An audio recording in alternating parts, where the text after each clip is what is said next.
Bab 340. Kisah-kisah karakter 6. Republik Kebocoran. Wah.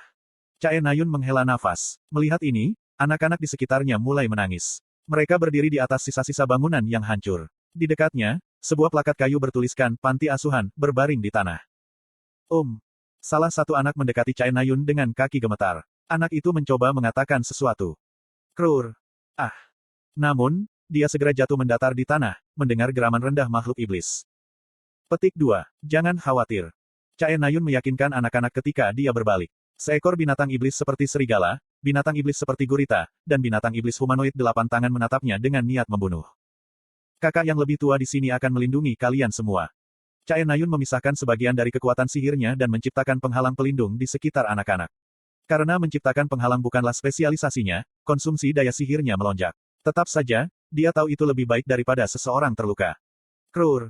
Binatang iblis serigala melesat ke depan. Chae Nayun mengayunkan pedangnya ke kepalanya, dengan bersih memotongnya menjadi 2. Kau bisa melakukannya. Anak-anak di dalam penghalang bersorak segera setelah dia menebas satu binatang iblis. Hanya mendengar mereka memberinya dorongan energi, tetapi saat itulah monster yang lebih menyebalkan muncul. Keek.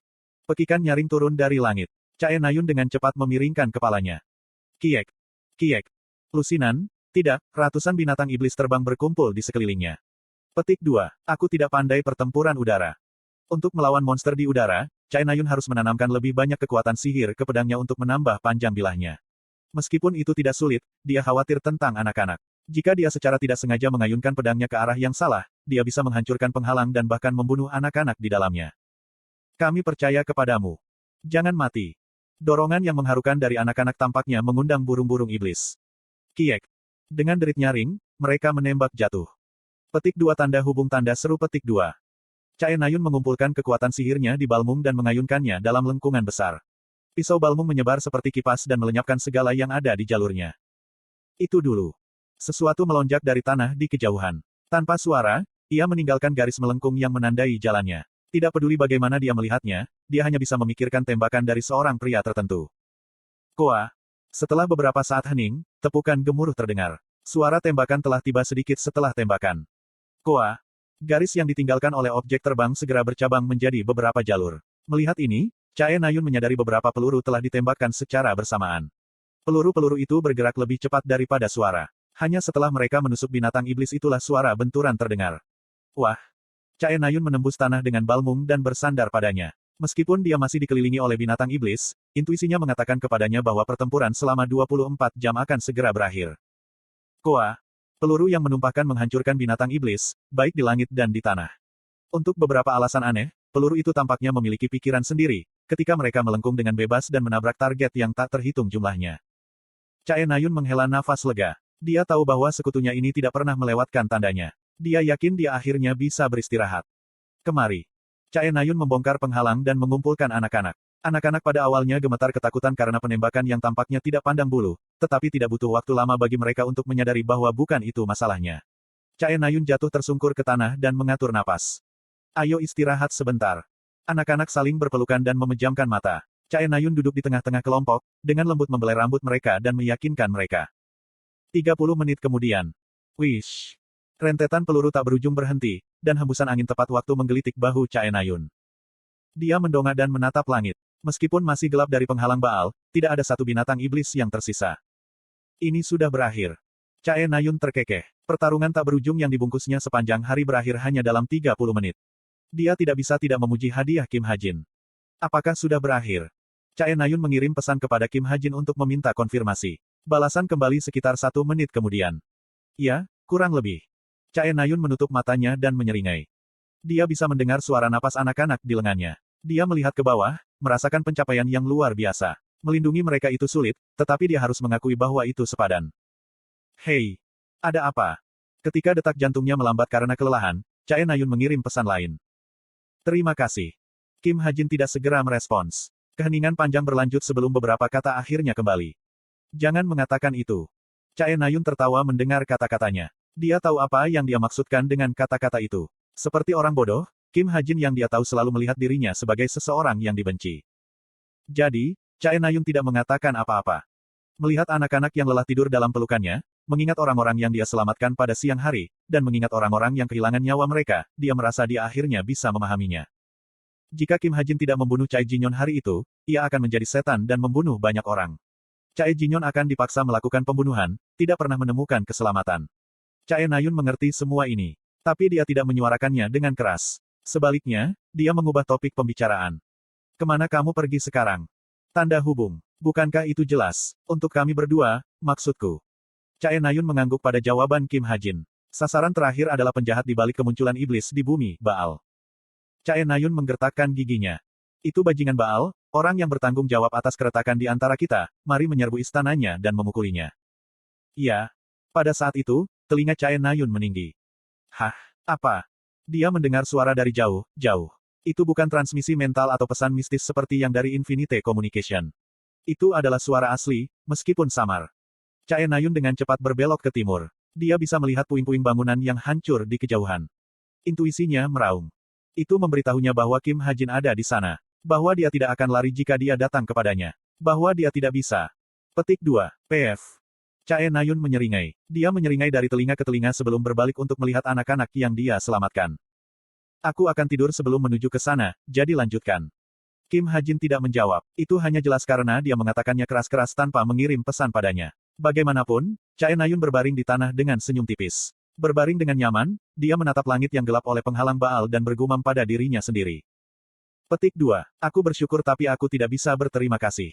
Aku menyukaimu, tapi aku tidak bisa menyukaimu. Masih seperti itu bagi saya. Petik 2. Jin Seyeon dan Chok Jung-yong tiba di ruang tunggu Kolosseum. Pelayan Fasago secara pribadi membimbing mereka. Sebuah meja mewah dan satu set kursi mewah diletakkan di dalamnya, dan Jin Seyeon dan Chok Jung-yong segera meraih kursi. Oh. Ketika Jin Seyeon duduk di kursi, dia berseru kaget. Cara kursi itu dengan nyaman memeluk tubuh bagian bawahnya adalah sesuatu yang belum pernah dia alami sebelumnya. Lord Fasago adalah seorang kolektor terkenal. Setiap item yang dilihat dan digunakan tamu adalah karya agung di bidangnya masing-masing. Petik 2. Jin Seyeon mengeluarkan batuk kering, agak malu dengan ledakan bawah sadarnya, tapi Chok Jung-yong hanya tertawa dengan jijik. Cara untuk bertindak tinggi dan perkasa dengan furnitur murah seperti itu.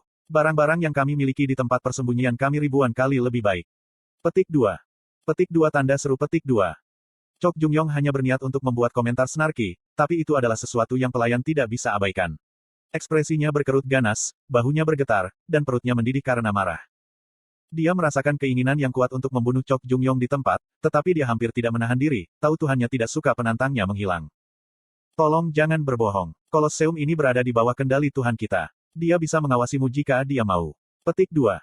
Aku tidak berbohong, dasar musang bungkuk. Apakah Anda pernah ke tempat persembunyian kami? Apakah Anda duduk di kursi kami atau berbaring di tempat tidur kami? Petik 2.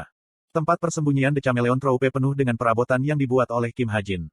Dari sudut pandang Chok Jung-yong, furnitur Kim Ha Jin jauh lebih baik daripada yang dia lihat dan rasakan di sini. Petik 2. Petik 2. Pelayan menjadi terdiam. Jin Seyeon melihat kemarahan dari ekspresinya yang dingin dan dengan cepat menutup mulut Chok Jung-yong.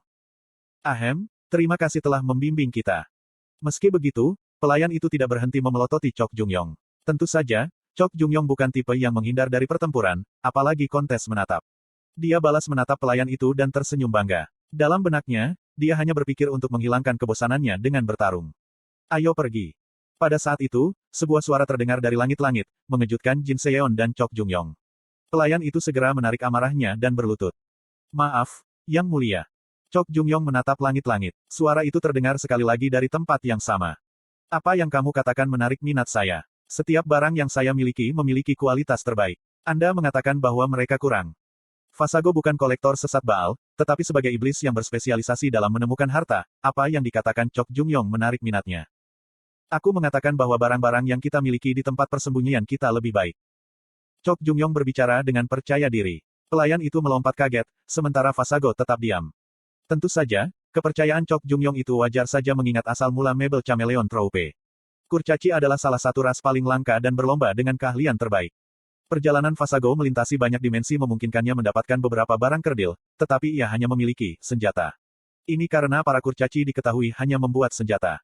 Daripada itu, suaramu lebih feminin daripada yang aku harapkan.